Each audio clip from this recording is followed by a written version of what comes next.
আকৌ আমি আজি আহিছোঁ এটা নতুন লোকেশ্যনত কেমেৰা ইনষ্টল কৰিবলৈ। আহক আমি ভিতৰলৈ যাওঁ, আপোনালোকক দেখাই আছোঁ কেনেকৈ ইনষ্টলেশ্যন কৰিম আমি।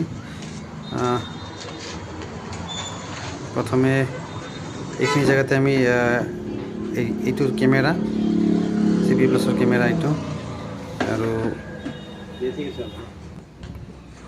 তাৰে আগতে আমি যোৱাৰ আগতে তাত নিৰ্দিষ্ট জেগাত যাই পোৱাৰ আগতে আমি ইয়াত মোৰ দোকানতে এইখিনি বস্তু আমি টেষ্ট কৰি লৈছোঁ, ভালে আছে নে নাই।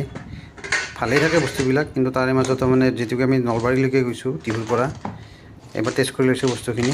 এইখন হাৰ্ড ডিস্কখন ইয়াতে লগাব লাগিব। এইটো ছাটা কেবল, এইটো পাৱাৰ কেবল, এইটো এনেকৈ দি পেলাই এইখিনি ইয়াতে লগাব লাগিব। এইটো তাৰপিছত এইটো ছাটা বৰ্ডত যাব। এই হাৰ্ড ডিস্কখন DVR-টোৰ ভিতৰত থাকিব। হাৰ্ড ডিস্কখন এক্সট্ৰা, DVR-টো এক্সট্ৰা, যদিও ভিতৰত থাকে ইয়াৰ দাম বেলেগ বেলেগ থাকে।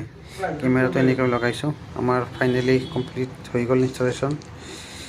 আপোনালোকে যোগাযোগ কৰিব পাৰে আমাৰ লগত 986416170 আল্ট্ৰা সলিউশ্যন। Thank U.